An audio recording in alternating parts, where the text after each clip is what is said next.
Right, Joe. Do you know what? Let's skip ahead here and let's get you to actually do the introduction for a change, eh? So I'm gonna leave it with you, my dude. I shall do it, and I am excited to do it. So, a nice little bit of vocals to run the intro credits to, like we've been doing for the past few episodes. But everybody, welcome to ggTV episode 5. This is the episode where we're going to be talking about gaming mechanics. We're going to be talking about the news. We're going to be talking about what we've been playing this week, and we're going to be talking about what we're going to be doing next week as well. So let's jump right in. I was going to try and interrupt you with the ggTV, but you beat me to it. So. I just love it. It just ggTV. It's just ace. Good. I love it. It's good. It's good. It definitely gets you pumped, doesn't it? So I've been looking forward to this. This week yeah, boy. This week has been crazy. I mean, it's been mental for news. Yeah, prepping for the mechanics was fun enough, but man, the news has been kicking off. So before we get into the news, guys, let's have a chat about what games we have been playing. So for me, following the last episode was Taylor's fantastic top 5. I thoroughly enjoyed that. My favourite episode of the whole thing so far. That was just, thank you. I don't know, it really hit home with me. And from Some that, bangers on there. yeah, man, for sure. And from that, I ended up playing The Last of Us 2. I purchased it, got straight into it, and already, man, I'm freaking loving it, dude. Like, such a strong shout. And honestly, go on. Have you made a good chip in it then? Have you been about hammering it? 5 hours in, I think now, and Yeah. I'm digging it, and I'm digging it a lot more than the first game. So Are you, that for me is good. Are you past the first big event then? Yes, yeah. And to be fair, I know they're going for the shock factor. It's done well. It's done very, very fucking well. Yeah, it fits as much as you don't like it. It fits well into the story. Like it works. I can't wait to hear your opinion when you finish it. Like I really, really can't wait. I'm so excited to hear what you think of it. Although it might break him, it might be that last little thing that pushes him over the edge. After having like a stressful job. It certainly did. It broke me, man, for a good few weeks. Yeah. So. And other than that, just Overwatch as per. So summer event still trying to get in on that. But on to you guys. What have you been playing this week? You want to go first, Joe? I would like to go first because mine's going to be quite a short section. Go. Basically, the only thing that's different is playing Evil Within 2. So I played Evil Within 1 quite a long time ago. Really quite enjoyed it. Tried to play the DLC for the first game. Really didn't enjoy it. I just found it quite tedious. But the story and everything was pretty cool. So I watched a YouTube video to basically walk me through most of the stuff that went on that. So I didn't have to. I don't like sneaking around, like being powerless. It's not my kind of thing. Like I would stove that weird little lampshade, walking nurse leg MF thing. It would not beat me, and I'm a fat man. So you know the person you play in the game in the DLC, she would have just karate chopped that thing in half. But anyway, so Evil Within 2 then, making a good start on it. Yeah. Really loving how it's running on the Xbox Series S. They've done a 60 frames per second patch for it, I think. It's just running really good. Much better than it does on my PC. Does the second one? Because I wasn't a big fan of the first one. Okay. Played and completed both. I didn't even finish the first one. Yeah. So I think I got to a bit and it got really, really annoying because I ran out of ammo and I was like, I can't be bothered. Yeah, fair enough. The second one is a lot more action packed. Okay. And I might have a look then. Honestly, like the first one is arguably better story wise. My missus would kill me for saying that the second one is better, but the second one is a more fun, well-rounded game. Plays better, looks better.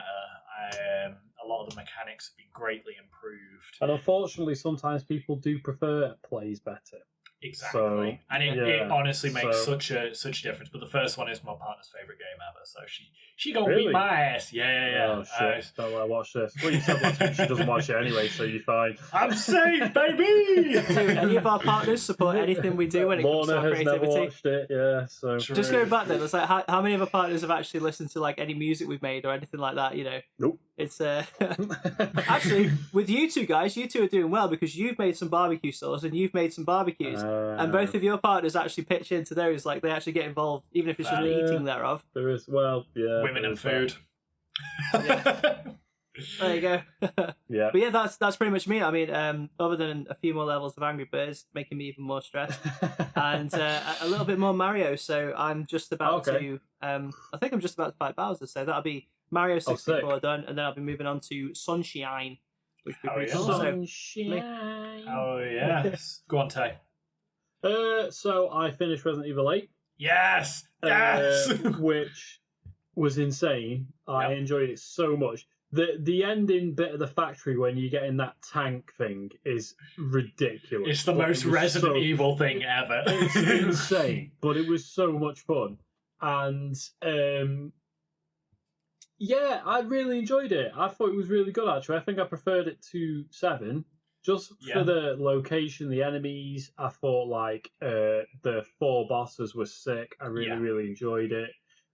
So I'm on my second playthrough of that at the minute, just trying out. I'm gonna go through and try and get all the weapons and stuff like that, and you know, just all the little bits and bobs, and rack up a few achievements, all that kind of stuff. Started playing Halo ODST on Legendary. Classic game. Literally just started it. Great game. So I'm like, I've got to like the first, you know, when you find the helmet. And so that's literally where I'm at. And then chipping away at Zelda again. I've just done the 3rd Divine Beast. Me and Luke did it today, so that was cool. We did the lizard up on on, is it Doom Mountain or something? Yeah, I don't know. It's very Mount Doom from Lord of the Rings-esque, and but I really enjoyed it. I really like that area in Zelda. It's all lava and stuff. You have to wear like special armor if otherwise you just burst into flames, literally. And so that was annoying because I kept trying to get there. I was like, oh, I keep dying. Like, why can't I do this? So trusty Google, because it was really frustrating me. And I don't cave, but I absolutely had to. So that is it, I think, for me. That's good round of games, man. Yeah, it's good. Games. So, going off that point of partners not watching it, if anyone is actually watching this, throw us a comment. Let us know what you've been playing this week, because it'd be cool to know if anyone is watching our podcast. the 20 viewers, yeah. Yeah, man. Right then, on to the news. Now, this week has been off the fucking chain. It's by far the busiest week we've had for news. Like, it's bonkers. Yeah. So it's crazy considering there was an E3 just a little while ago. Yeah. Really as much news in that. So. We started on E3, man. That was mad. E3 during a pandemic, you know, a bit hit and miss in it. So I think this week is actually, without E3, is a busy week. Yeah. So there's been some crazy shit. No, really has. I'm going to work my way down this list. I'm going to try and get through it as quick as I can because we've all got stuff to say here. The first one, the biggest news of the week, is Blizzard are being sued by the entire state of California for sexual harassment and discrimination in the workplace. Over 2,000 people have signed against Blizzard's response, organised a walkout, and the latest is that Blizzard have got the same union-busting company involved that was used with Amazon. So, I mean, they ain't out for taking, nice, polite requests. So. Oh, do you? Yeah. Yeah. I mean, I'll be honest, I don't know much about it. Okay. I only know what you guys have said. Yeah. Not a big follower of Blizzard, so you guys are probably going to have to tell the news about that to me as well. So. Yeah, let's do it now then. Let's just briefly summarise it. Let's go. Obviously, sexual harassment allegations. And I think there's a theme song to it. It's like California consensual love, which is obviously like in the gaming world, there's a perception that we're all a bunch of incels, super thirsty, and maybe that extends over to the people at Blizzard. We just don't know. And hopefully, trusting in the process, there will be justice done if there was anything bad done, and there will be false allegations thrown out if false allegations were made. So we just got to leave it up to the courts over there. Anyone who's seen making a murderer probably doesn't have that much faith in the American justice system. But I think 2,000 people signing. That is a lot. Like that's big numbers. It's like interesting the amount of male sexual allegations that have gone on as well. So like, really, yeah, like games where you have to like slap like the male fucking genitalia, like run past and slap your co-worker in the cock and shit. Like genuinely, the real stuff is going on here. Right. Are we talking playground level or like actually like Wangus Exposius? It's being compared to like frat boy kind of things. So just that toxic masculinity kind of shit. Yeah, for sure. Yeah, I mean it's big, and I think it's serious. Yeah. I guess we'll have to see what happens. The knock-on effects for the games then is, I believe that World of Warcraft development has completely ground to a halt, which is massive because obviously the player base for that game is still. Well, how long's that game been out? Yeah, how long are we talking? 15. And people pay subscriptions to it as well. There's like a lot of money involved in that, and for it to be ground to a halt, this is gonna. Big. Better watch what I say. I was gonna make a distasteful joke, as I've often wanted to do, but I'm not going to this time. It's gonna hit. Yeah. I'll tone it down. It's going to hit Blizzard's wallet below the belt. Let's just leave it at that one. Which is obviously an unwanted touch for them. Yeah. Well, unfortunately, and I'm out.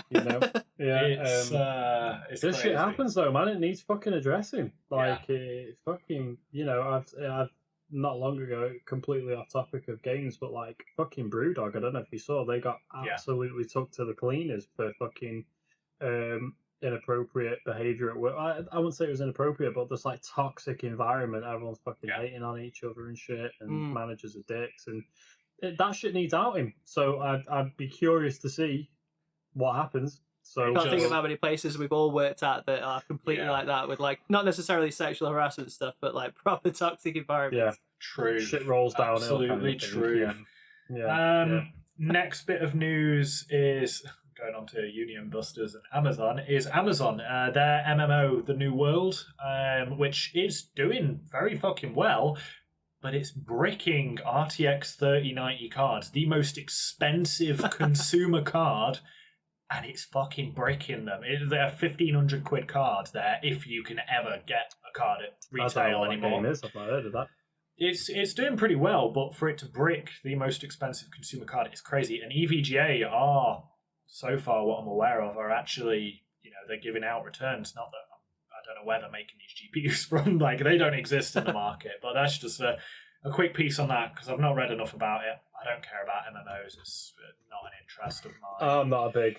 in fact, I'm not an MMO The bit guy, that might interest you all then is that it was written without an FPS cap. So basically, a huge engine. If you imagine having a massive engine in a car and just running it at the red line forever, we're talking like the same kind of levels of stress that maybe crypto mining would put on a GPU. Yeah. And obviously with those kind of situations, you have to have like air conditioners blasted them. Yeah. Or you've got to downclock them or undervolt them. So with the 3090s, the whole idea is it's overvolted. It's got the biggest, beefiest coolers on it, and it's just like balls to the wall with that chip. Every bit of performance they can squeeze out of that platform, they do it. So to run that at the red line in just regular PC cases and stuff like that, it's too much. And there's been hardware consequences. So write FPS caps into your games, guys. Yeah, boy. Yeah. No one needs to play at 1,000,000 frames a second. The next one, we called it. You can call us, Legends of the Prophecy right here. Dead Space remake teaser trailer, and it looks sick. The trailer, the teaser is insane. Like it's perfect. It is perfect. Like it is the necromorph fucking stat. I was like, because I had speakers on, I had my headphones in when I was listening to it, and like the growl of the necromorph, like they're bassy, and I was like, oh, give me that fucking plasma cutter. Like, give me that shit. Like, and then Isaac's suit booting up and the oxygen, like, this big breath. And I was like, oh, fucking, I'm excited to see what they do with that. Teaser trailer. Like, it really was. That's amazing marketing there, that you guys are totally, it was super effective against you, because what did you really see? It was like a reveal of a necromorph, and Isaac's which I've seen 1,000 times before. That's two things that you've seen, so to get excited for that. But yeah, I think I was saying in the first episode of ggTV, episode 1, that I would have liked a sequel, so a number 4,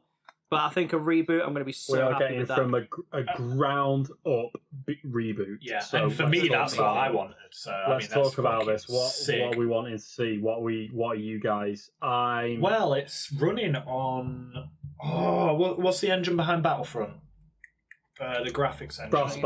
Frostbite. It's confirmed running on Frostbite, which is a beautiful engine. It is a stunning engine. Yeah. So I'm not worried about the graphics, how it's going to look. I reckon it's going to look absolutely fantastic, and that's great.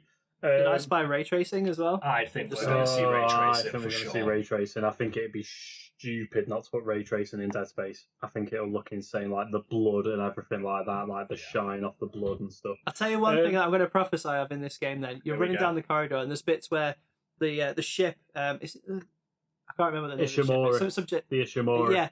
Yeah, it's sort of like getting hit and stuff like that, and there's lights that sort of go around like that.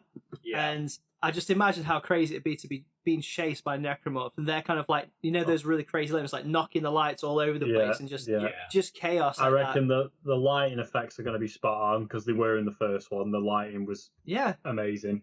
I'm curious as to how it's going to play. That's my big one.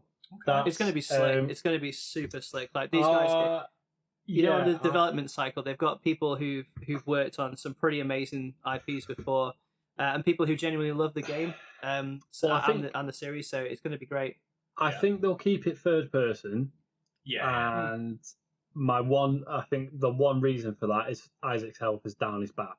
Yeah. Like I was a bit first like, maybe they'll do like a Resi 7 kind of thing and go first person, and equally I think that would be cool, but I don't think it. So I think they'll keep it third person and maybe go like a bit heavier in the combat. I don't know. Like I would like that. I would really like that. Like almost agree. I think with it. I think run into them a bit less, but be more challenging. Yeah. I would like to see that. Yeah. Like that's what it'll be as well. Like Resi 1 style, where you don't run into enemies very often in the first Resident Evil 1, but when you do, it's like, oh shit, like you shoot yourself. Yeah. And I would like to see that, like less enemies, but harder. Like heavier combat, the guns feel heavier, shit like that. That's what I'd like to see. Yes. So I'm excited. I'm fucking excited either way. There's one more point about that one as well that I think is really interesting. And when you were playing the very first game, obviously when you were chopping limbs off and stuff like that, it's like destructible enemies. Doom and was it Doom Eternal really took that to like another level where everyone's like, I'm wondering now if we're going to go full circle. And we're going to see elements of that technology implemented back in Dead Space. So it's like an incremental improvement to the whole gaming industry where the standards, quality of life, graphics, all these kind of things, sound design, they're all getting improved like line upon line, little by little. And it's just amazing to see this come back full circle. And now the ball's back in Dead Space's hands to have these sort of destructible enemies. Yeah.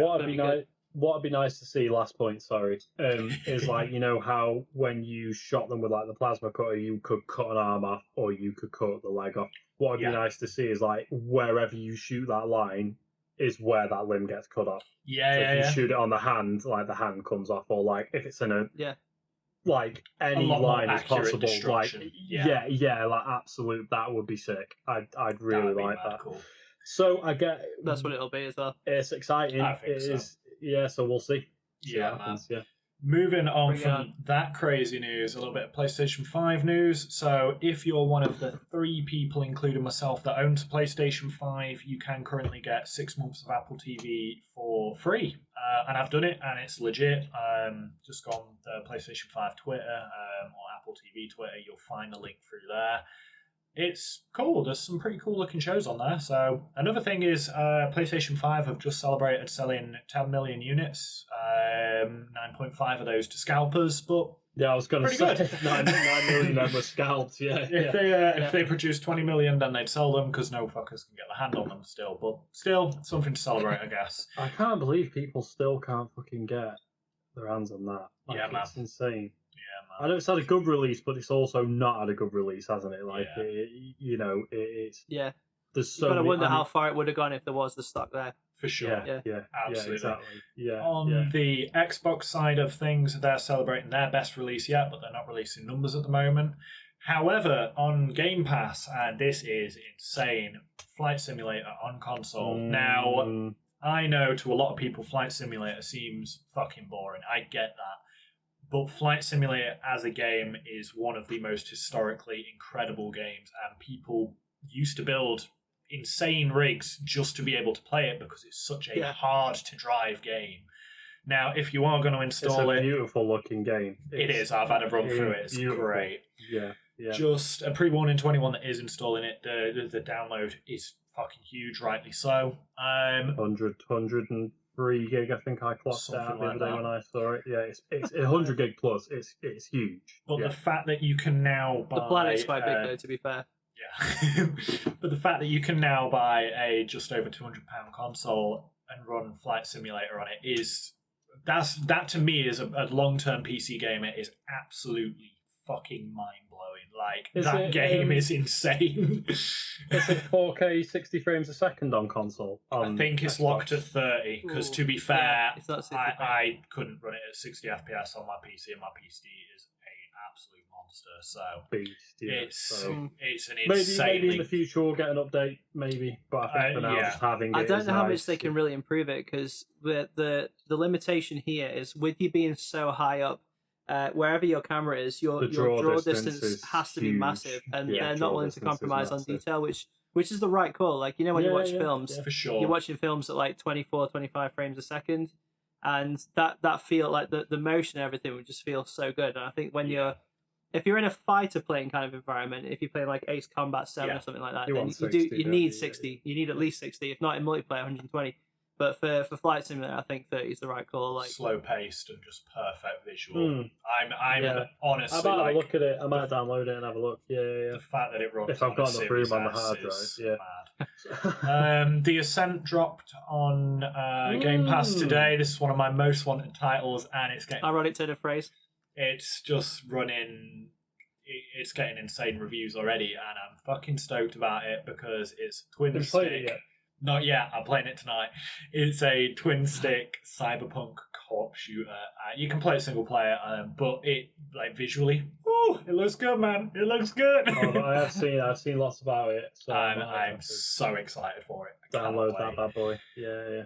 Moving on from Xbox and PlayStation 5 news, there is a new game studio, That's No Moon, which is previously from Call of Duty and Last of Us veterans, which is kind of exciting. And they've had $100 million startup grant for the start of the company and their first game, which they are solely focusing on single-player games. Come on! Yeah, I'm kind of hyped. I do like any company that's coming off the gates and saying, "Hey, we want to make single-player experiences." That's my boys. I'm all for that. Yeah, so that's cool. No announcements on what their game's going to be yet, but still, fucking dope news. Story-based Last of Us studio, though, I'll take that. For sure. Yeah, 100%. Yeah. The lead time then is going to be something to consider for that, because you're running the risk always with big names and big hype for over expectations and then the perception of underperformance. It's happened with so many things, and we don't want another No Man's Sky on our hands, because that was still pretty cool. But the lead time on something like a game from scratch with new studios, and you have all your like HR and overhead and technical things to set up as well. It's probably going to be 3 to 4 years before we see anything. Oh, yeah. Before we even see a teaser or something, isn't it? It's going to be a while. Yeah. Mad exciting, though. Exciting, though. It's exciting. Naked on the block. Yeah. It's cool. The more the better. And it lifts all boats as well, because the more different studios out there, the stronger the competition, the stronger motivation for each studio to actually put out something great. Ubisoft. Yeah. Ubisoft. EA. Man. Yeah. Dead. Copy and paste everything. And the last bit of news I've got is Fatal Frame Maiden of Black is getting a fucking remaster, and I'm stoked for this. Like, that game is so cool, man. It's I don't think I've heard of that one. Japanese survival horror series, always done pretty freaking well. Extraordinarily Japanese survival horror series. It's coming on Switch, PlayStation 4, Xbox, and PC. I'm stoked for it. Trailer's dope, and if you like Fatal Frame, you're probably going to like this anyway. So. Fatal Frame actually rings a bell. Nice, it will do. You take pictures of ghosts to fight them and stuff like that. And spooky. Yeah, man. But any news from you guys? There's World War Z Aftermath, and yes. I quite enjoyed that. So imagine Left 4 Dead, but lots more polygons, lots more nasty zombies running at you, and a bit better game mechanics. So this is it's one of those titles that was very heavily reliant on AMD technology. So this new one is going to look great on the consoles that are currently out, the current gen consoles. 4K 60 on Series X and PS5, obviously. So it'll probably be 1080 60 on Series S. And yeah, just a lot of fun looking games. So one of those kind of things you can just pick up, play a few rounds. You don't have to really think about it too much, but there is the kind of depth to it if you're there. All the content from the first game is going to be available for Aftermath as well as the new stuff. So it's kind of like a reboot expansion pack kind of thing, all just rolled into one. Yeah. So and there's huge discounts basically. Like if you own the OG game, you can have like an upgrade pathway that's not financially prohibitive. So sick, that's cool. And it's introducing a first-person mode as well, isn't it? So that's exciting. I like that. I'd be interested in that. A more claustrophobic level as well. Like it's inside a cruise ship that's sort of gone somewhere awry in a very cold place in Russia. So okay, nice. There's a rumor that the bad guy is actually some massive dude on horseback with his sort of bare chest, but we'll have to see. Fingers crossed. Joke there. Yeah, man. Oh man. So, any news from you, Taylor? Honestly, I think Dead Space was the big one for me. I think that's absolutely fair, man. Got QuakeCon soon. I think QuakeCon's around the corner, a couple of weeks away. So, yeah, boy. And just to reiterate our prophecy for people who didn't manage to join us for the very first episode, I'm saying that it's going to be a Wolfenstein game. Taylor is praying for a Quake game, and I think did you say Rage? I was expecting maybe another Rage. Not that I want one before anyone accuses me of that.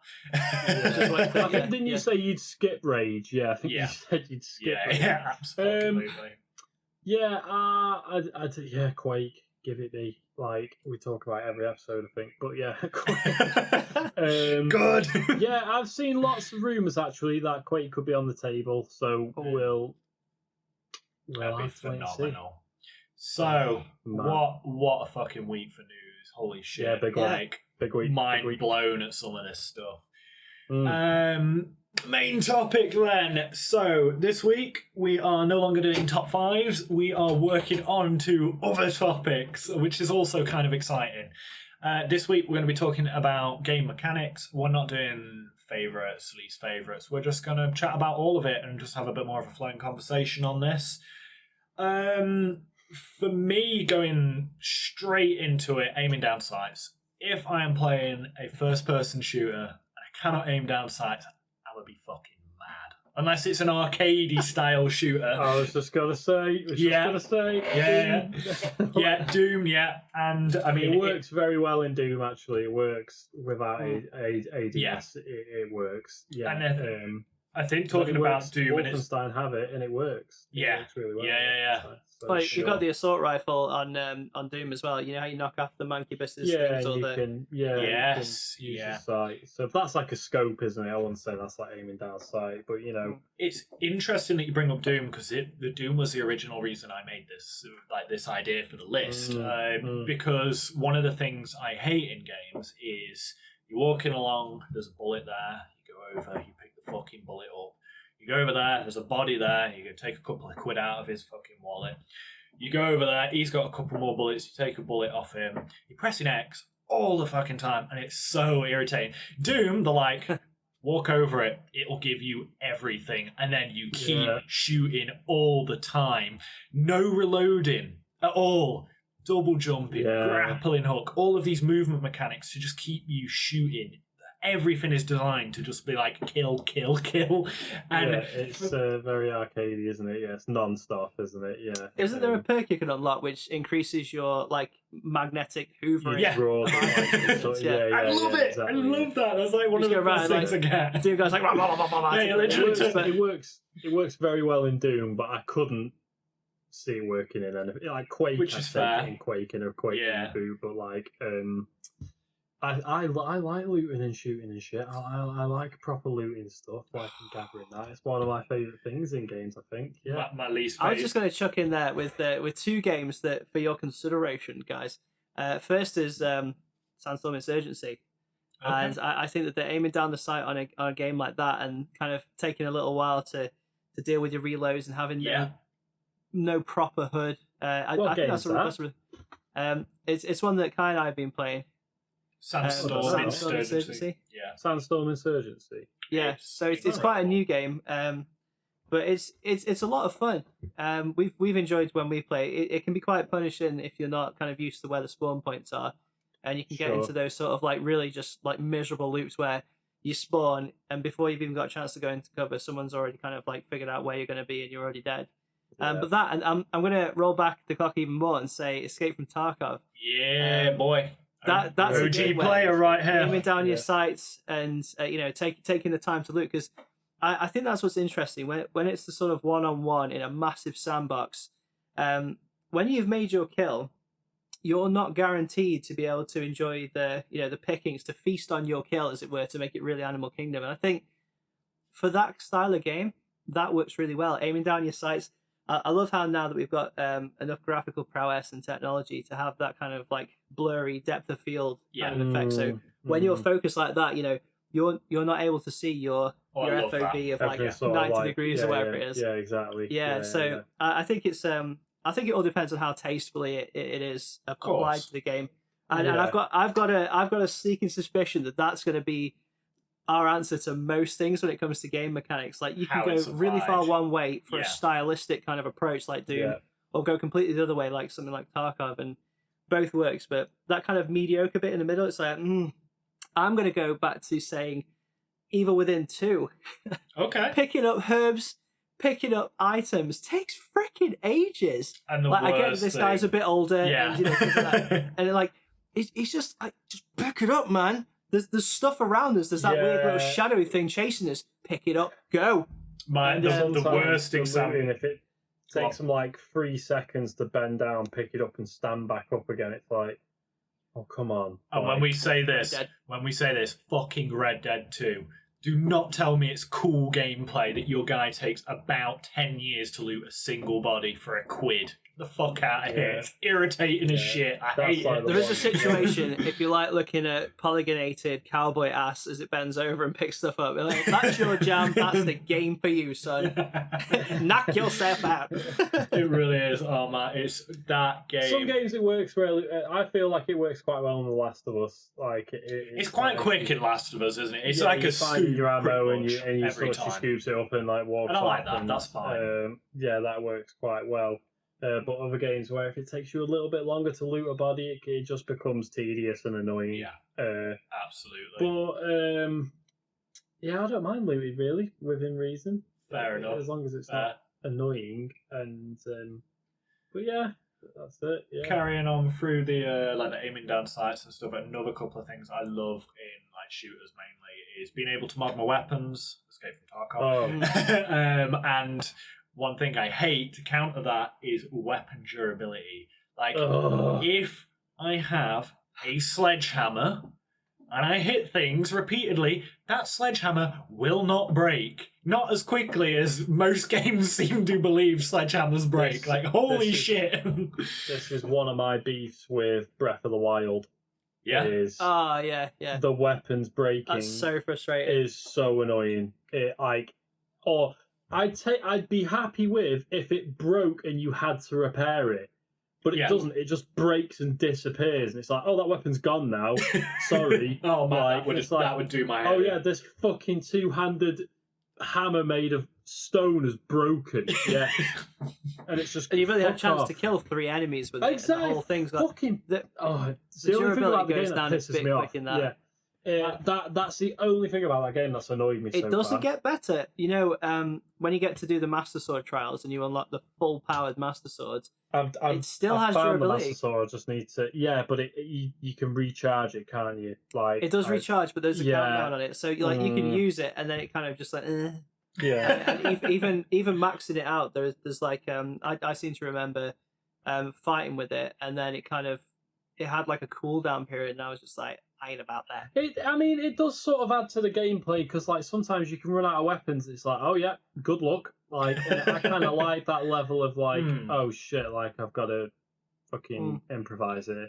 I think my favourite example is with you playing Metro recently, and you go out into the sandstorms in Metro, and you'll see your guns get grimy as fuck, and sometimes they'll jam, and I'm cool with that, and you can still resolve it, but that's a good balance of it for me. I think, that, and you just have to clean it, and then you're laughing again. But it's similar on Dark Souls. If you play Dark Souls or Bloodborne or something like that, your weapon will degrade over time, and it does take a fair while.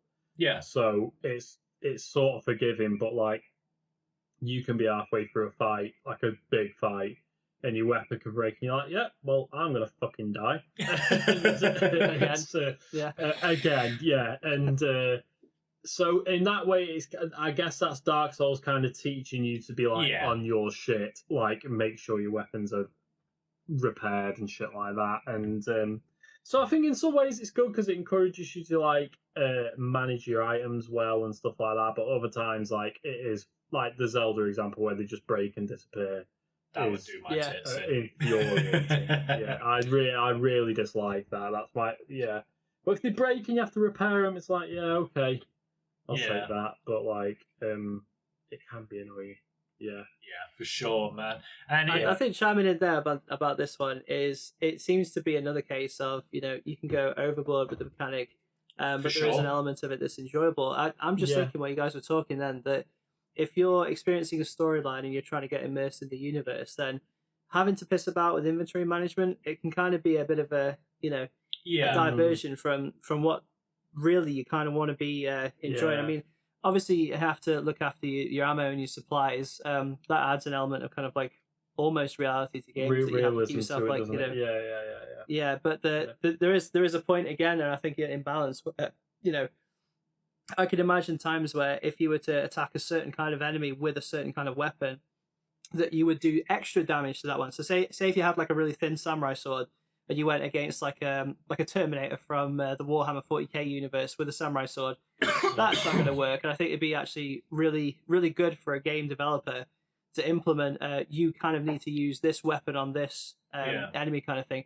Similar in a way to the concept on Doom, where certain weapons are great for like plasma rifle gets rid of them shield guys and those kind of things. So I think that game mechanic could be implemented better in a lot of games in a more strategic way. But I think with ranged weapons, being able to fire a bow like only a handful of times on Breath of the Wild, like that's just dodgy as hell. So, I mean, I've clocked it, and it kind of I feel like it sort of works. Like you always aspire to that thing, and in Breath of the Wild, you can almost always see groups of enemies before they're upon you, so you get a chance to kind of figure out like, okay, I've got some of these got some level 3 weapons, and we're going to go out and smash these. Actually, you know what? I'm going to make that guy stumble, then I'm going to throw it at him, so I get that extra damage.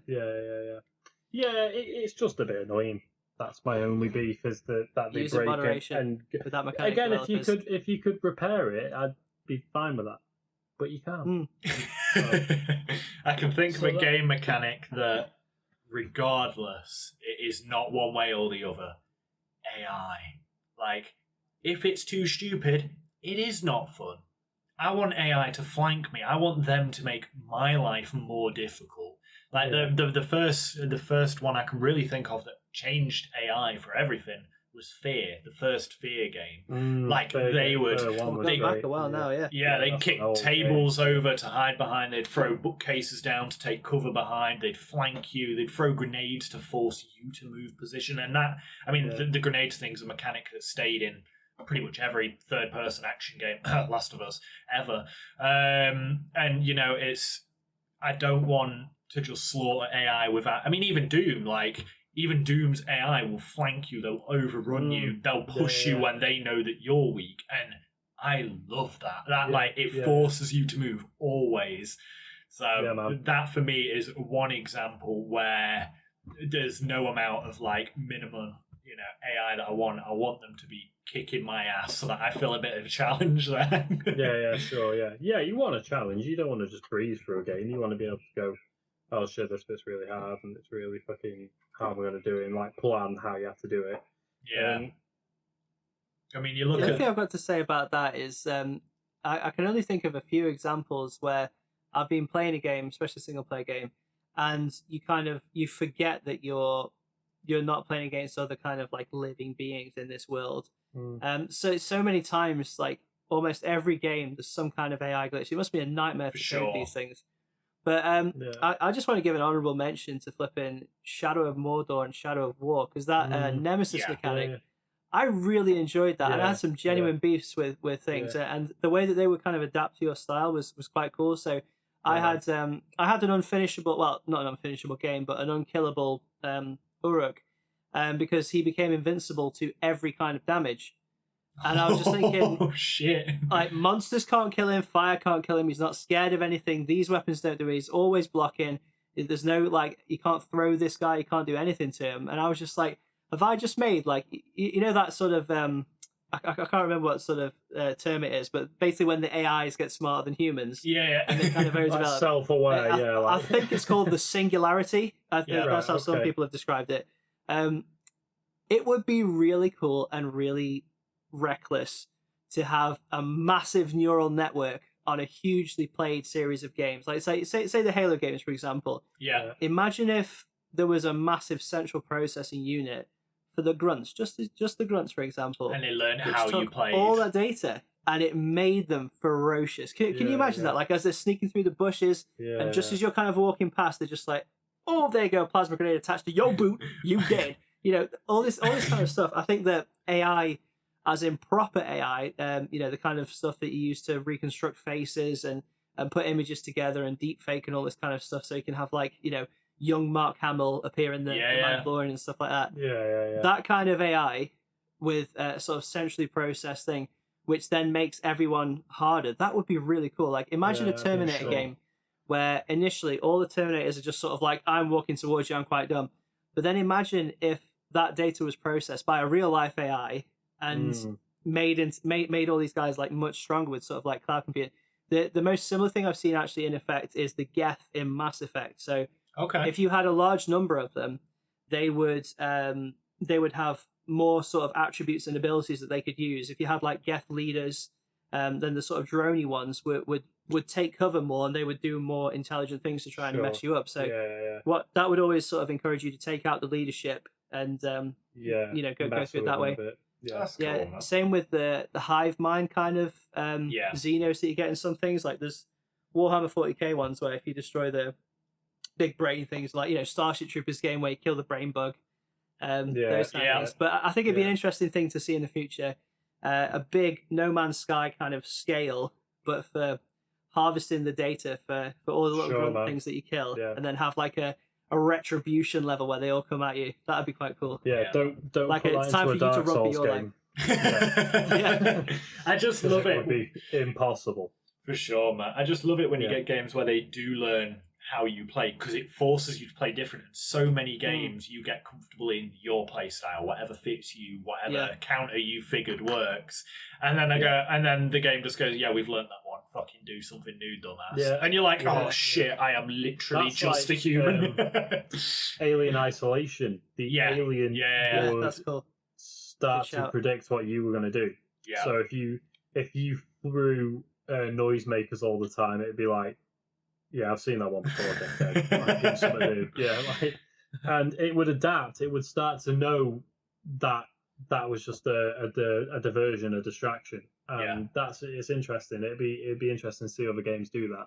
I love AI like that. I really do. Yeah, man. More AI I hate. Random number generators. I get the point of it, but Borderlands is fucking boring. Come at me, comments. I fucking hate Borderlands. It's shit. I like Borderlands. I have to admit, Alright, you come at me, bro. I kind of enjoyed it. What do you mean by the random number generator thing? You know, like when you random weapons, like the random weapons. Yeah, and like you're like, oh, I need this type of weapon, but I need to kill 1,000 enemies to see if I get a good roll on that weapon. Like Destiny 2, for example, like you'll get 3 of the same guns and you'll get completely different rolls on each of them. Just make an entirely different gun rather than being lazy and just putting numbers on something. Like it can be annoying in Borderlands, like feeling like you're never really comfortable with your guns. Like you're always like, oh, I'm gonna get new ones at some point. Like, you know, I that it is a bit of a beef, like where you're like, yeah, I know I'm gonna get rid of these at some point. I was like, oh, am I gonna find better? Like, oh, do I keep these? Like, I don't know. Like, and I get it. Yeah, it's beefs with me hard, man. Well, it is a lot of fun at the same time when you find a sick gun and it's like, oh, this is sick. Like, I just found this in like a random box somewhere and it's mint. And yeah, it can be fun. 10 minutes later, you get a gun with 1+ more damage. It's a grind, and it's the grind of it, and it's a big That leads me on to something I don't know if it's on the list, but the game mechanic of grinding.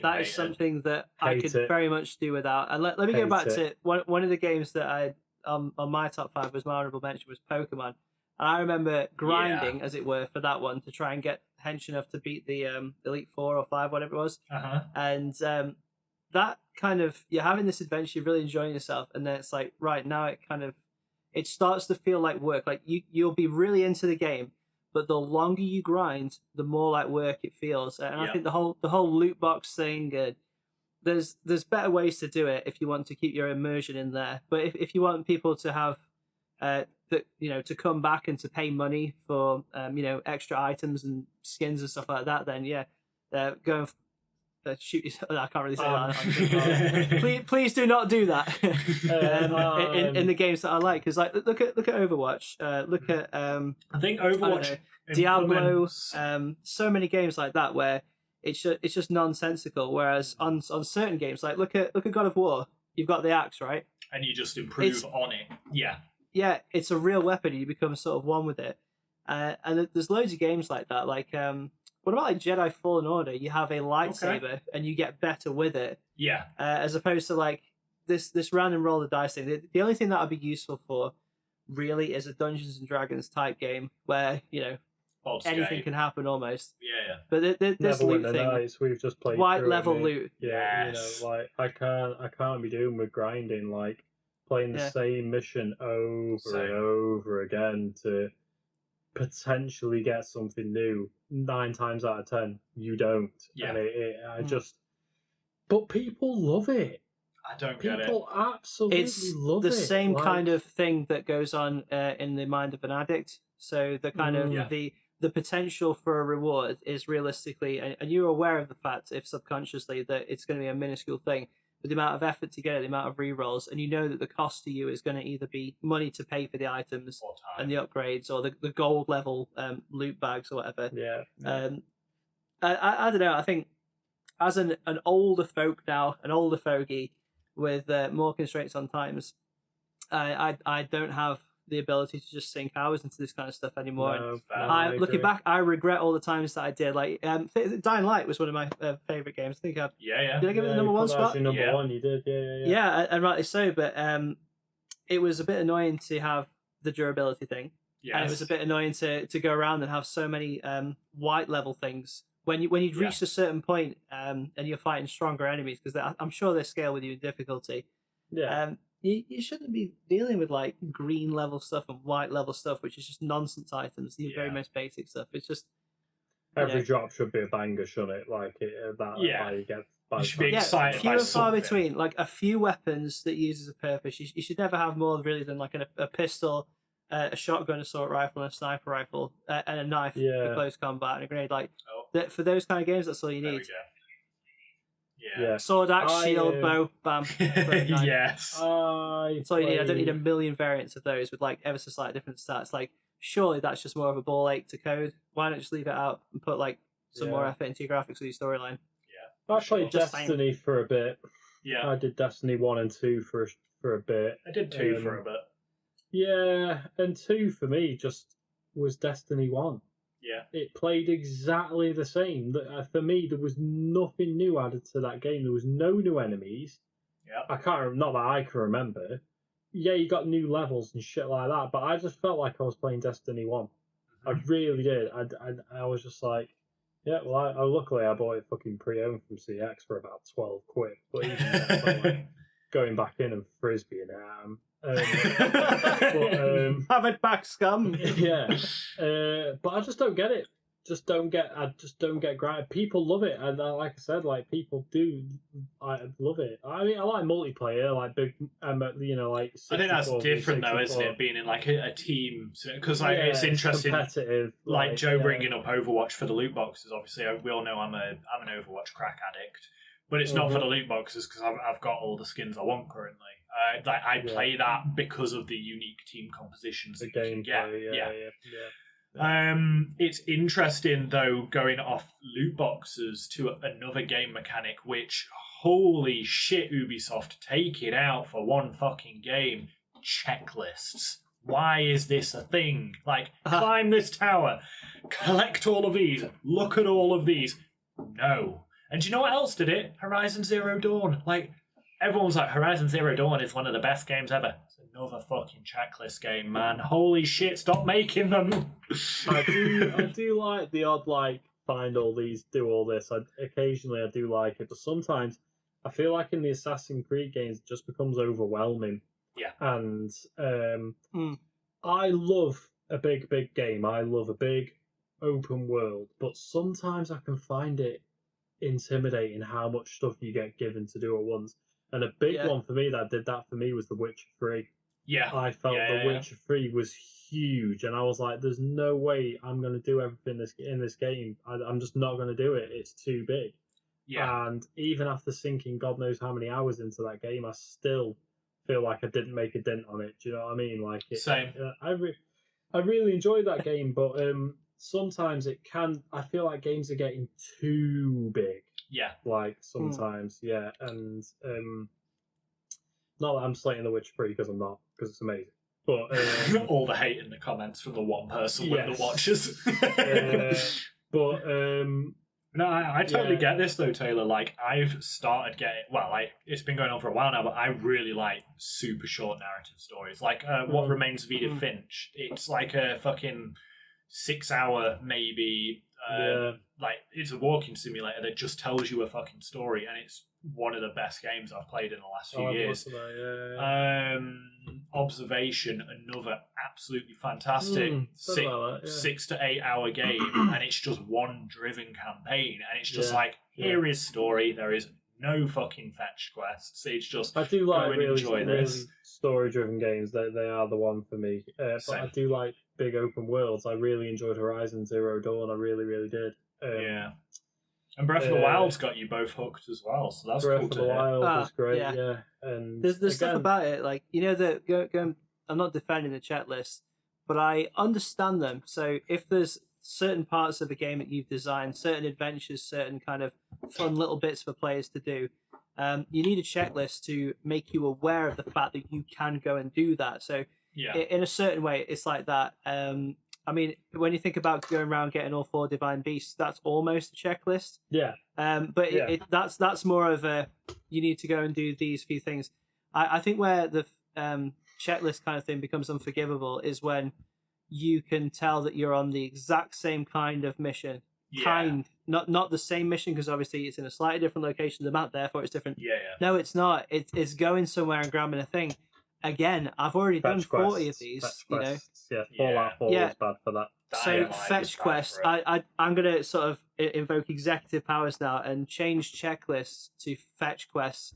Because a checklist, when it is done properly, is like, oh, cool, go and get your armor, which gives you this cool thing. Go get this weapon. So it's you're preparing for like a big battle with a big boss because you've got all the bits, as opposed to now it's just generating the same, like. There's a few games I'm struggling to think of examples. Maybe you guys can help me out here, because I'm sure you'll have seen it too, where you've got to a certain point in the game and it's just spawning the same kind of randomly generated quests at you. And they are exactly the same. Dying Light is the killer example for me. Like I love after a certain point, I love like Dying that. And Light. that's my favorite game. But it's that like was go and get a bag of sugar from this guy. Excuse me. yeah. There's only so much you can drag it out, isn't there, with stuff like that? And for sure. Yeah, but then like you say, checklists where it's good, like which frees like go find all the items for this armor set. Like that's where it works. Like that's a good checklist. And naturally occurring stuff like Last of Us 2, where like you don't know that's on your map till you've been past it, or Metro Exodus, where you look through your binoculars and you're like, oh hey, that's actually a cool looking location. There's I'd want to explore that. Go and explore that. Like, that's the bits cool. In The Last of Us 2 that are like the best moments in the game. Yeah. And they are just hello? You need your charger. Hold on, guys. Guest appearance, yo! This is proof here that being a gamer doesn't mean you're an incel. There you go. Hold on, Lon. Oh wait, fucking hell, proper flat it. He's right there, guys. He has broken it. What's up, Lola? I don't know if you can hear it headphones on, but mid-podcast catastrophe. Wait there, Lon. I need a charger. Let's get her in for a guest appearance. Ask her. On the podcast, ask her what pisses her off about a game. What's something from a game? What's something from a game that pisses her off? Yeah. What's something from a game that annoys you? Like something you have to do that. Something you have to do or something. Yeah, something that just gets a game or something you have to do. Give us like an example. Like something it's just really annoying. Like a mechanic in a game. That you just don't enjoy. Something that you just don't enjoy in games. This is what she says. She says exact words. I don't fucking know. So, right. Take your charger and fuck off. So that means I'm taking that to mean that when there's something to do in the games and the in-game tutorials really just don't prepare you for those games. Yeah, we're gonna weave that one in. Okay, man. Speaking of interruptions to the podcast, my laptop screen is just dimmed awfully, which means that my battery is low. So I'm just going to quickly grab my cable. Yes, I've got 17%, so we best start wrapping it up soon. We won't make it much longer. The last episode was very long. Now, one thing I did want to go over for me is you playing, like talking about like more narrative-driven games, is when you're playing a game and you've got a couple of side objectives. Don't mind side objectives when done well, but you've got a main objective tracker, whether that be a button that you press that brings an arrow on the screen to direct you to where to go, or whether it shows on your map, a specific direction where to go. I love that kind of thing incorporated in games. I think that really helps drive you to stay with that focus if you want it. There's nothing I hate more than being given an open world or something and be like, oh yeah, go do this quest, and it's like, it's all well and good, I don't know how to. You've not given me any, and that does happen sometimes, and it all that does is just put me off. That's fucking it just fucking annoys me. I just want to enjoy the game. Yeah. And I like that level of like, go do what you want. I like that. It works in some games like Grand Theft Auto, that kind of thing, where you can just piss around and it's a fun time, right? Yeah. It's great. But Dark Souls is a perfect example of not giving you anything. Yeah, I can imagine. And I mean anything. Yeah. That game does not give you a fucking clue what to do. Like, nothing. It doesn't tell you, like, you might need an item to get into an area. Does it tell you where that item is? No. Does it tell you where to get it? No. Does it tell you how to use it? No. So, Joe, welcome Do you have to figure it all out for yourself? Yes. Like, there's not been a single Dark Souls game that I've played where I've not absolutely rinsed the wikis. Now, I love doing that because I love them games. Yeah. But the first time I played Dark Souls and I didn't have a fucking clue what I was doing, I hated it. Really? I just got to the point where I was like, I'm not enjoying this. It's just so hard, but I keep coming back because I'm a fucking idiot. And I want to do it. I wanted to be able to say I've completed Dark Souls and I couldn't do it. Fair. And it's a classic game where it just doesn't give you any information whatsoever, none. Very minimal cutscenes, and the cutscenes are usually irrelevant to anything. They're usually just like cutscene into a boss or something, and that is it. And they're really cool, the cutscenes, but it doesn't tell you what to do ever. Yeah. There's no quests. There's no nothing. It's all, and like you can kill an NPC in that game, and that is it. He is dead. There's no reloading it. There's no fucking rebooting the Xbox. Like once that guy's dead, he's fucking dead. And it's like, oh yeah, I can't complete that quest line now because he's fucking dead. That's me not using magic for the rest of the game. Oh, I can't. I fucking killed it, and it's fucking punishing, man. But like that my point being is that, when a game doesn't give you objectives or anything, it just pisses me off. Objective trackers are truly one of my favorite things in games. Godsend. Like you say, I'm getting to that age where time is minimal for playing games and stuff like that. I just want to be able to play a game. Tell me to go there. I don't fucking care how. I just want to complete it and enjoy it. I was a bit like. Go on. I was playing ODST yesterday, and I was just wandering around the map, and I was like, "Where the fuck am I going? Yeah. Like, where the fuck? I can't figure it out." And I was like, "How do I get on my map?" And then I was like. And then it was like, oh, do you need some help? And it was like, oh, fucking, yeah, go on then.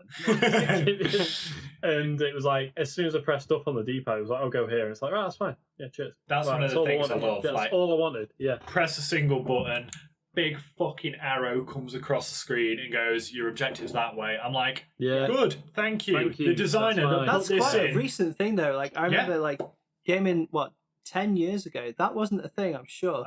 It's only a more recent thing when you press that. I remember the first time I played Oblivion, and you guys must have rinsed Oblivion. Yeah. So when you come out of the sewers and you go speak to that Martin Septim, is it, or whatever his name is, and then he's like, "Oh yeah, go to Kavash because an Oblivion gate's open." I literally walked the entire way there. It took me about an hour, and I didn't realise you could fast travel. And again, it didn't fucking tell you. So I was like, fantastic mechanic. Another fast travel.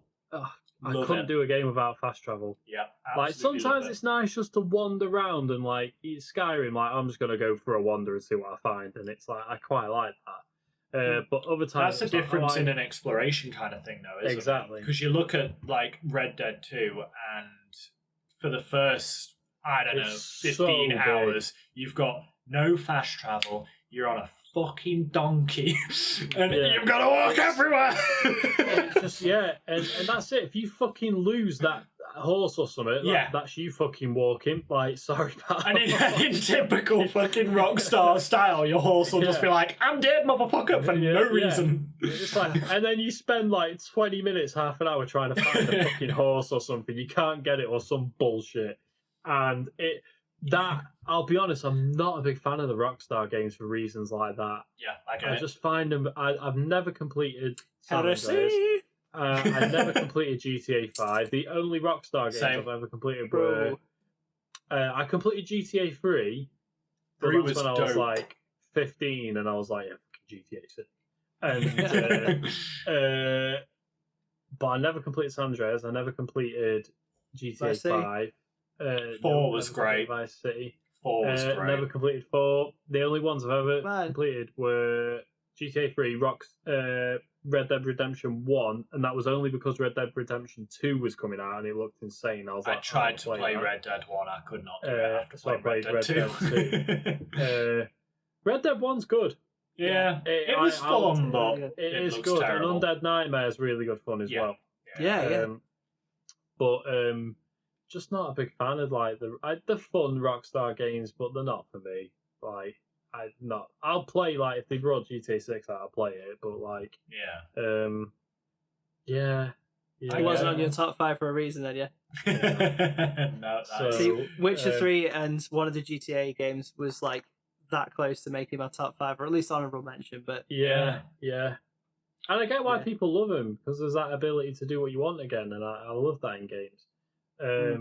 But like you say, when you lose a vehicle or something, you're just like, I need to get here. Like, I'm just going to walk the entire way, and it's fucking so annoying. Yeah. So, yeah. Bringing it back to fast travel, then, I think there's ways that if you're having that kind of story that you're traveling to and from a place, should be a bit more dynamic, and I think there's a case to be made for games to not have fast travel because of the stuff that you experience on the way there and back. Different things that happen each time. So say if you're in, say there's a Walking Dead game, a good one that they make. You know, we can all hope. You know, you're if you go off somewhere to accomplish an objective, all you do on the way there is just stealthing. You're fighting your way through. You're trying to avoid the hordes, not sort of Ramboing the way through them. You get there, you do your thing. You've found the supplies. You're going to bring it back to your camp. But on the way back from your camp, you come across humans and stuff like that, and it's part of the storyline. So it's not just you go over there and now basically there's nothing left to do but just literally travel back. You've gone over there. And now here's the next bit of the story, which could involve you going back. It could involve you trying to get back and finding your whole place is being destroyed or all your people have gone or something like this. Like, I think there is a case to be made for not fast traveling, but it would have to be in that kind of vein, in my opinion. There was in Back to Red Dead 2, actually, there was traveling bits in that way you could go like cinematic mode, and that was actually really cool. Like that was like it would do different camera angles and stuff. And I actually thought that of going from A to B was actually did really make it look cool. Sure. It looked fun. That's one thing we can say about Red Dead is it's one of the most breathtaking games I've ever seen. It looks phenomenal. Yeah. For the exposition though, and like getting to know the characters, you kind of to get that in there, you have to do that somehow. And like from a developer's point of view, that's a pretty cool way of doing it. It is just so frustrating to have that. I've gone there, I've got my objective, and now it's nothing but like literally, what's the enjoyable thing now? Oh, I just literally have to travel back. That should be kind of forbidden, and it should always be the case that now you're there.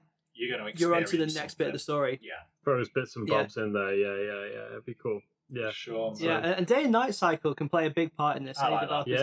So, I like day and night cycle. You've gone there. Like look at the Dying Light day and night cycle. Oh, that's amazing. Perfect. Like a fetch quest, which is something which we're kind of the consensus that needs to be removed from computer games. That can actually be quite fun, where you just go there in the daylight. And it's like, there's some guys that kind of run at me. Let's just boot him off the top of the favela, and he's falling, and you can hear his limbs breaking. This is great. But then you've got your thing, and now it's like, crap, I've got to get halfway around the city, and it's nighttime. You hear the sirens going. You're like, now shit's about to go down. Nighttime can completely change the dynamics of that game or how a quest can run, can't it? Absolutely. And that's how a day and night cycle works so well. It's perfect. Yeah, the Dying Light got it nail on the head. The other thing is, like, I think it's one of the only ways around that whole having to fast travel, like grindy type thing. But in terms of time, then, if you've only got a little bit of battery left, we're gonna have to speed up a bit, I think. Yes, it's dripping down, so we best start finishing up. Yes, so since our guest appearance, let's gangster rap. Let's gangster rap these other mechanics out. So I'm going to leave my list there now. So I just want to hear if you guys have got anything else that you want to add on to this. Yeah, I quite like shields and regenerating health. I'm just going to chuck that one out there quite quick. So it's one of those things where dying and having to restart can sometimes be quite tedious. Yeah. But going somewhere, fighting, realizing you're getting a bit punished, and having a bit of breathing room built into the game to kind of go back and take stock and think of a different approach allows you as a human, as a player, to try different things, use your intelligence, and not have to just sit there looking at a loading screen, which, well, I suppose sitting looking at a loading screen is almost a thing of the past now. We've got these next-gen consoles and NVMe SSDs, so thanks to the hardware developers. But that's my game mechanic that I quite enjoy. I think that brings up an interesting... With you mentioning Tarkov and Insurgency before, I mean, like, if you take a shot in Tarkov, one bullet can kill you in pretty much 9 times out of 10. Yeah. It's a brutal game, but Insurgency, you can survive a couple of hits sometimes. But, 1 or 2 maybe. But you can jump straight back into the action, and that's your gameplay, that's your fun. And I know obviously that's a lot of the tension of what adds to Tarkov, but it gets to a point that you're like, I've spent fucking 2 hours making that fucking weapon layout, and now you're just like, I cannot be asked to do that again. And being able to treat wounds as well. I like that in a game, like treat specific wounds. Like, I hate on Far Cry quite a lot because everything after 3 was shit, fight me for it. But, you know, like, oh, I've been shot, I'm just going to fucking patch up a broken arm and stuff with a little bit of bandage. Like, it was cool. It was good fun, actually. Yeah. You say you don't do that to the animals that come in who are like True. RTAs and stuff like that. It's like, oh, I've seen on a game here. Let's just get a head back and just hit the like dying cat with its eyeballs sticking out. Just try and push the med kit into it, and then it absorbs it, and it's like fully back to health. Yeah, Absolutely. Chloe doesn't have to adopt any more cats then with the limbs missing. One of I don't know if it's classed as a gaming mechanic really, but one that we've probably overlooked is like cooperative, being able to play like single player games, like shout. Yeah, boy. Strong. playing single player games like sort of like Halo. Yeah. Playing that in co-op is just such a different experience. You're now playing one of the best first-person shooters ever made in co-op. Yeah. I remember Half-Life 1 on the PS2 had a co-op mode, and it was sick. Like, Yeah. it was so yeah, it did on PS2. If you can pick Didn't know Half-Life that. 1 up on Dude. PS2, yeah, it's got a co-op mode. It's a different story, but definitely worth playing. Yeah. Definitely, you should give it a That shot. sounds rad. You play as 2 female scientists. I thought you'd have known that. Oh, No, I never came across that. Yeah. YouTube it or something. It's really sick. sounds fun. Yeah. So, because for me, like me and Lorna play a lot of co-op, and there's a lot of games I'd like to see co-op that would like something like The Last of Us in co-op would play a story-driven game like that, where you both looting and trying to survive and stuff. Like, we love that kind of experience. Me and Lorna, we're all into like the third-person story-driven. So, like, what did we do? We did the Resident Evil 5 together. We did we tried Resi 6. Yeah. But it wasn't. Have you played anything from A Haze? Way Out. Yeah, I was going to say, have you played anything from Haze like A Way Out or It Takes Two? We did A Way Out. We did A Way Out, excellent which co-op was good. game. Yeah, really And good co-op game. It Takes Two takes we- it to the next level. Like We it really tried to does. take It Takes Two, but like the starting bit where you're in that room, I don't know, it didn't really grip me very much. Yeah. Try and get back into it, because that game, like, you know, like all your old tropes of gaming, like when you used to play PlayStation games and stuff like that, like all the like random little games that you used to play, it feels Sure. like it's just thrown all those mini games into it. Like Okay, there's a little right. dungeon crawler bit in it, and it's so Oh, much sick. fun. I'll have a look at it. Yeah, I'll have a goose. Yeah. It's worth But it. yeah, co-op for me is a great gaming mechanic. sure. Like I feel like that's imagine playing Doom like co-op. Yeah, Like, man. just insane. Like it'd be so good. I think you could play the first Doom. Classic couldn't Doom, you could. Very Yeah. good. Very Doom good. 1. Yeah, I remember it. You played Doom 1 co-op. Yeah. Yeah, Let's keep the crop roll back then, because like you guys ever Yeah. play Sonic 2? Yes. Yeah. Yeah. Someone I playing as definitely, Tails? Yeah. Like, Yeah. dude, I loved how that. sick was that? Yeah. That was like one of the Yeah. first So games where you argued because you wanted to be the player too. Because a Yeah. lot of the time Yeah. you'd just get a recoloured character, wouldn't you? Like Yeah, Halo's a yeah. great example for that. Yeah, but when you play, you actually got a different character. You played Yeah. differently, and he had different Mm. skills and shit. Yeah.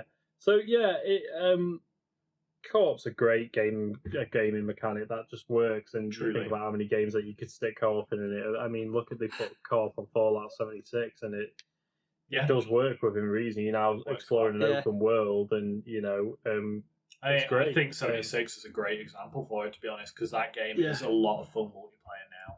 it is. Yeah, they've definitely worked on it. It didn't have a great start. Didn't have a great start at all.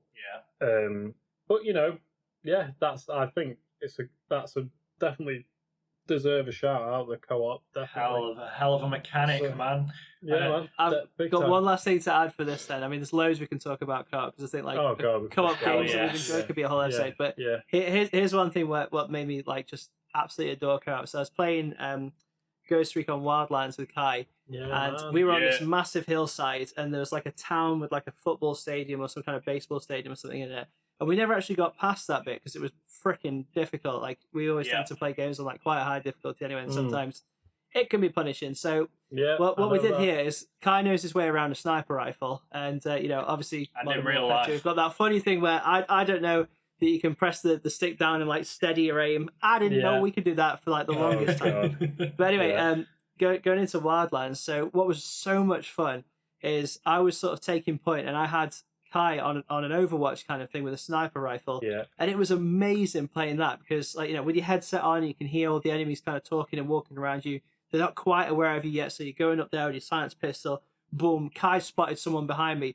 off goes the head like that. You know, I'm running straight into this building to try and get some cover. Crap, have we been discovered?